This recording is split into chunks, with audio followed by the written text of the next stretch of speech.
50 வருடங்களுக்கு முன்னே வெளிநாடு ஒன்றிலே வெளிநாட்டு வாழ்க்கையை மறுத்து தாயக மக்களுக்காக அவர்களுடைய விடுதலைக்காக என்று சொல்லி புறப்பட்டு பயணப்பட்டு வந்தவன் நான்.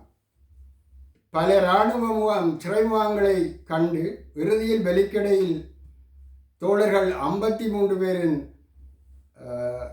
கொலைகளுக்கு நேரடி கண்கண்ட சாட்சியாக விளங்குபவன்.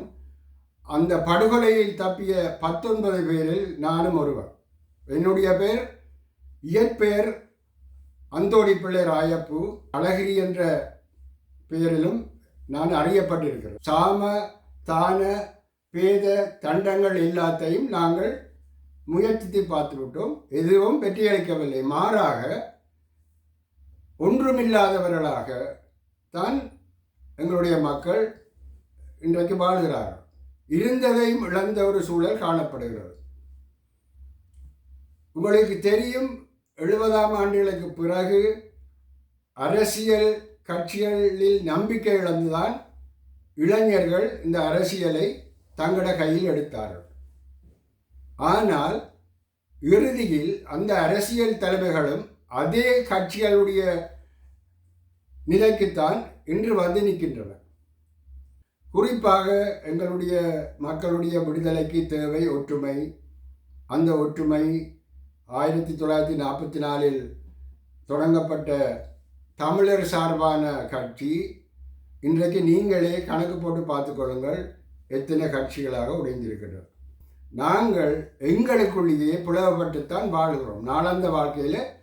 எனவே இந்த ஒற்றுமை என்பதும் எங்களுக்கும் ஒற்றுமைக்கும் சம்பந்தம் இல்லை என்றுதான் நினைக்கிறோம். ஆனால் பிழையை எதிரி மேலே போட்டுவிட்டு நாங்கள் சுத்தமானவர்கள் என்று இன்றும் சொல்லிக் கொண்டிருக்கிறது மாபெரும் தவறு. அந்த தவறை தொடர்ந்து நாங்கள் இழைப்போமானால் வேண்டுமென்றால் ஒரு சிலருடைய விருப்பங்களுக்கு இப்போ வெளிநாடுகளுக்கு போய் தப்பலாம். ஆனால் நாட்டில் மக்கள் சந்தோஷமாக வாழ முடியாது, வளமாக வாழ முடியாது. இன்றைக்கு ஒரு அரசு, ஜனாதிபதி, அவருடைய கொள்கை வளமான நாடு அழகான வாழ்வு என்ற சுலோகத்தின் கீழே எல்லா மக்களையும் ஒன்றிணையும்படி கேட்டுக்கொண்டிருக்கிறார்கள்.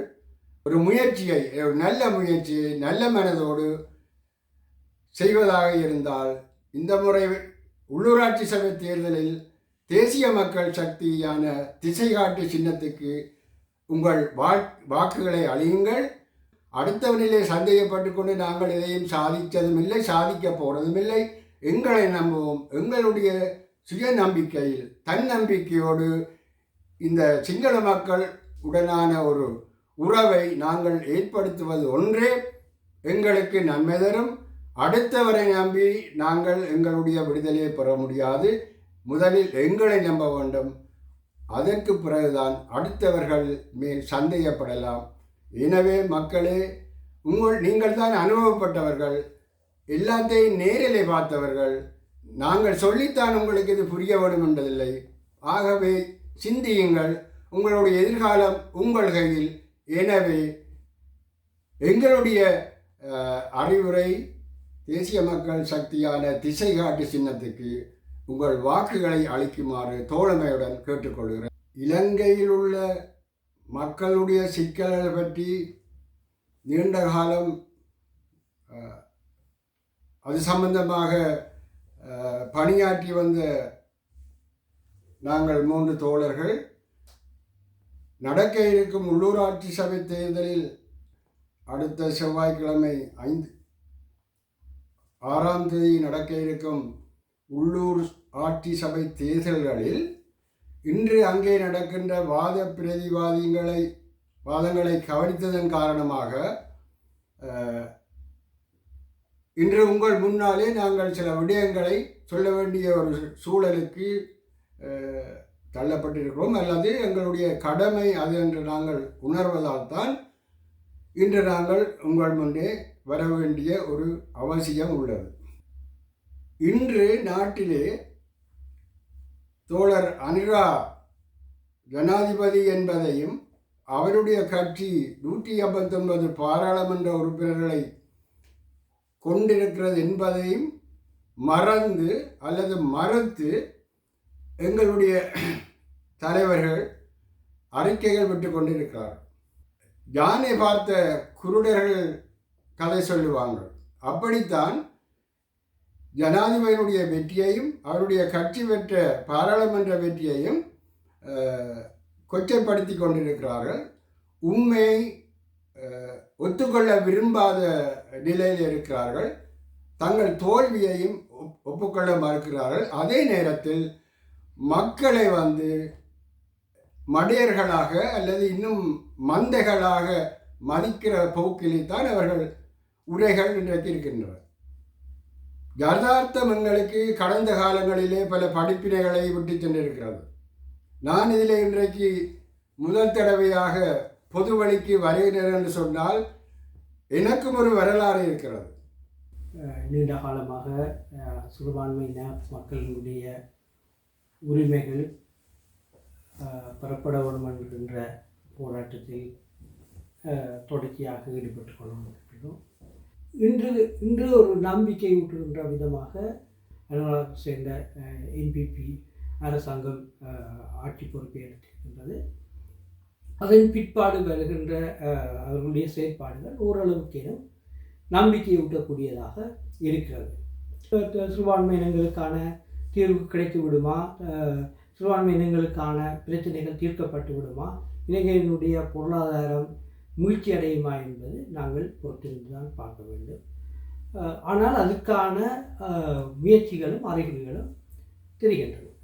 நாம் ஏன் என்பிபி அவர்களிடம் ஏன் இந்த மாநகர சபையையும் உள்ளூராட்சி சபைகளையும் அவர்களுடைய நிர்வாகத்திற்கு கொண்டு வர வேண்டும்? கடந்த காலங்களில் நாம் நமது தமிழ் கட்சியினுடைய செயற்பாடுகளை பார்த்திருக்கின்றோம். ஒன்று மிகவும் ஊழல் நிறைந்ததாகவே இருந்திருக்கின்றது. எந்த விதமான ஒரு கட்டுமான பணிகளோ இல்லாவிட்டால் அபிவிருத்தி பணிகளோ பெரிய அளவில் மேற்கொள்ளப்படவில்லை. மேற்கொள்ளப்பட்ட நடவடிக்கைகள் எல்லாம் ஒரு அறகுறையாகவும் அல்லாவிட்டால் அங்கிருந்து வருகின்ற பணங்களை அந்த திட்டங்களை நிறைவேற்றாமல் திருப்பி அனுப்பப்பட்டதாக இருந்திருக்கின்றது. உள்ளூராட்சி சபையாக இருக்கலாம், இல்லாட்டி மாநில சபைகளாக இருக்கலாம். அது அன்றாட மக்களுடைய அடிப்படை பிரச்சனை சார்ந்த நிர்வாகங்களை கவனிக்கின்ற ஒரு அமைப்பு.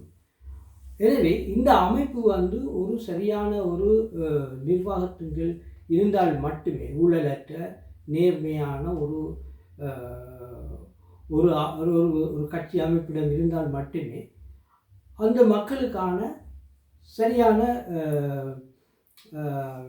கட்டமைப்புகளும் தீர்வுகளும் கிடைக்கும். தமிழ் கட்சிகளுடைய அவர்களுடைய நிர்வாக செயற்பாடுகள் திருப்திகரமாக இல்லை. எந்தவித அக்கறையும் இல்லாத ஒரு போக்கு தான் காணப்பட்டு வருகிறது.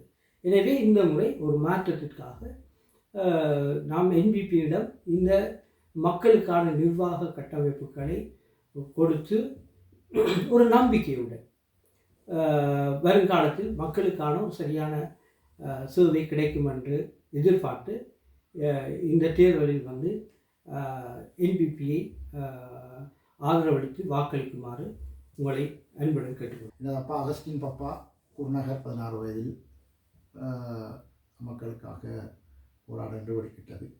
அரசியல் ரீதியாக அப்படியே பயணித்து கொண்டு இப்போ வரைக்கும் இந்த மக்களோட இணைந்து எனது பணிகளை தொடர்ந்து செய்து கொண்டு தான் இருக்கின்றேன். வீரியமடைந்த போராட்டம் 2009 மௌனிக்கப்பட்ட பின்னர் இன்று 16 வருடங்களாக நாங்கள் திரும்பி பார்த்தால் ஒரு பூஜ்ஜியத்தில் தான் நிற்கின்றோம். நிறைய அரசியல் தலைமைகள் வந்தது. இந்த மக்களுக்கு ஏதாவது செய்யலாம், காலப்போக்கில் எல்லாம் பெரிய இடைவெளியாகத்தான் போய் முடிந்தது. எந்த ஒரு விடயமும் அவர்களால் செய்து முடிக்கப்படவில்லை. தமிழ் பேசும் மக்களுக்கான ஒரு சரியான தலைமையை, ஒத்த தலைமையை அவர்களால் கொண்டு வர முடியவில்லை. அது காரணம் அவர்களுக்கு இடையிலான முரண்பாடுகள் என்றுதான் நான் கருதுகிறேன். இலங்கையில் ஒரு பெரிய மாற்றம் ஒன்று நிகழ்ந்திருக்கின்றது. சிங்கள மக்கள் அதை உணர்ந்து 70 வருட காலமாக ஆட்சி அமைத்த யுஎன்பி, எஸ்எல்எப்பி போன்றவர்களை தூக்கி எறிந்து அந்த மக்கள் இன்றைக்கு தேசிய மக்கள் சக்தியை கொண்டிருக்கிறது என்ற பெரிய சாதனை. அதாவது கடந்த காலங்களில் உள்ள ஆட்சியாளர்களை நாங்கள் உற்று நோக்குவோமாக இருந்தால் ஒவ்வொருத்தருக்கும் ஒரு தனிப்பட்ட வரலாறுகள் இருக்கின்றது. தமிழ் மக்களுடைய போராட்டங்களை நசுக்கினவர்களாம் அந்த தலைமைகள், கடைசி முள்ளிவாய்க்கால் வரைக்கும். அப்படிப்பட்டவர்களுக்கெல்லாம் இந்த தமிழ் தலைமைகள் வாக்களிக்க சொல்லி வாக்களித்தவர்கள் தான் நாங்கள். இன்று ஒரு மாற்றம் ஒன்று வந்திருக்கின்றது இலங்கையில். இதில் நம்பிக்கையோடு நாங்கள் எல்லோரும் பயணித்தால் எங்களுக்கான ஒரு சுபிட்சமான வாழ்க்கை அமையும் என்று நாங்கள் கருதுகிறோம். அது ஒரு முயற்சியாக கூட இருக்கலாம். எல்லாருக்கும் கொடுத்திருக்கின்றோம். அந்த வகையில் தேசிய மக்கள் சக்திக்கும் ஒரு சந்தர்ப்பத்தை கொடுப்போம். இந்த 7 மாத காலத்திலேயும் நிறைய மாற்றங்களை ஓரளவையும் கொண்டு வந்திருக்கின்றார்கள். 70 வருஷமாக புரியோடிப்பட்டிருந்த இந்த பிரச்சனையை 7 மாதத்தில் தீர்க்க வேணும் என்று சொல்வது எந்த விதத்திலும் சாத்தியமில்லை. இன்னும் 5 வருடங்கள் இருக்கின்றது. அதுக்குள்ள நிறைய மாற்றங்கள் வரும் என்று நாங்கள் நம்பி அவர்களோடு நிற்கிறோம். இல்லை என்று இந்த சொல்பவர்கள் யாரை தெரிவு செய்கிறார்கள் என்ற ஒரு கேள்வி இருக்கின்றது. யாரை அடுத்ததாக கொண்டு வர போகிறார்கள், அதுக்கு பொருத்தமானாக்கள் யாரு என்றால் ஒரு இதுவும் இல்லை. உள்ளூராட்சி தேர்தல் இன்று 6ஆம் தேதி நடைபெறப் போகின்றது. இது எங்களுக்கு அடிப்படையான பிரச்சனை. இது சாமானிய மக்கள் எல்லாருக்கும் உரிய பிரச்சனைக்கான ஒரு ஒரு ஒரு மேடையாகத்தான் இந்த தேர்தல் அமைகிறது. ஆகவே இதை சரியானவர்களிடம் கொடுக்க வேண்டும். இவர்கள் கூறுகிறார்கள் எங்களிடம் தாங்கள் என்று. தந்தோம் 30 ஆசனங்களுடன் மாகாண சபையை தந்தோம். என்ன நடந்தது?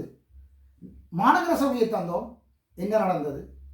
இவர்களிடம் கொடுத்து இவர்கள் எப்படி செய்கிறார்கள் என்று பார்ப்போம். இன்றைக்கு யாழ்ப்பாண நகர முதன்மை வேட்பாளராக கேட்பவர் கபிலன் அவர்கள் ஒவ்வொரு ஊரையும் ஒவ்வொரு மக்களையும் தெரிந்தவர். இன்று குருநகரிலேயோ அல்லது பாசியூர் அந்த பகுதிகளை எடுத்தால் எந்த வாய்க்கால் எங்கு அடைக்கும் என்று தெரியும். அவருக்கு அந்த சுற்றுச்சூழல் தெரியும், மக்களுடைய அந்த பிரச்சனை விளங்குது. அப்படியான ஒருவர் யாழ்ப்பாண மாநகர சபையை அலங்கரித்தால் எமது வாழ்வு சிறப்பாக வரும் என்று நாங்கள் கருதுகின்றோம். இது ஒரு கடைசி சந்தர்ப்பம் எங்களுக்கு. ஆகவே எங்களுடைய தேவைகள் யாரால் நிறைவேற்றப்படும் என்று நாங்கள் தீர்க்கமாக யோசித்து எல்லாரும் உங்களுடைய வாக்களிக்கும் தார்மீக கடமையை நீங்கள் தட்டி கழிக்காமல் எல்லாரும் வாக்களிக்க வேண்டும் என்பதுதான் முதலாவது உங்களிடம் கேட்டுக்கொள்வது. இரண்டாவது விஷயம், நீங்கள் வாக்களித்தால்தான் அதில் வர வேட்பாளர்களை நீங்கள் உரிமையுடன் தவறுகளை தட்டி கேட்பவர்களாக மாறுவீர்கள்.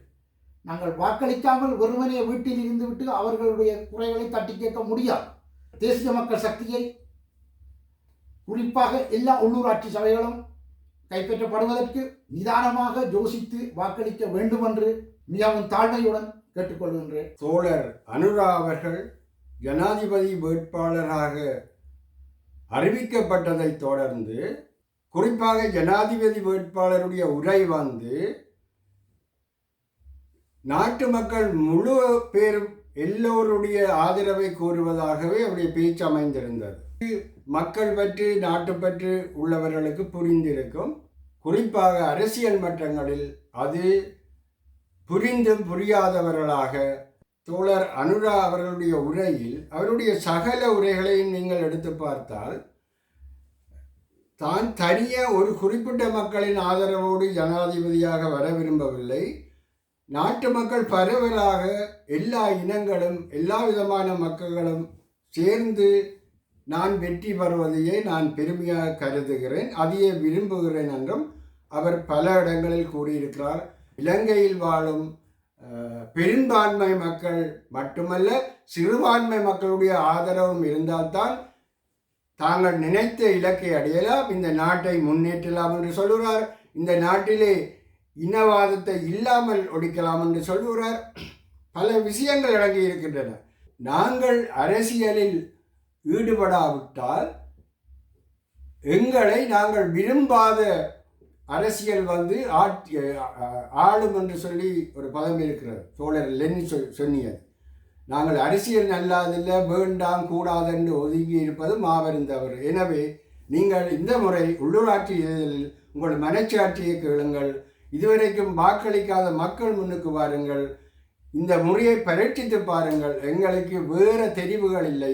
சொல்லப்பட்ட தெரிவுகளெல்லாம் எதுவுமே இல்லாமல் போய்விட்டது. எனவே நாங்கள் இழப்பதற்கு எதுவும் இல்லை. நிச்சயம் உங்கள் ஆதரவை தேசிய மக்கள் சக்தி சின்னமான திசை காட்டிக்கு உங்கள் வாக்குகளை அளிக்கும்படி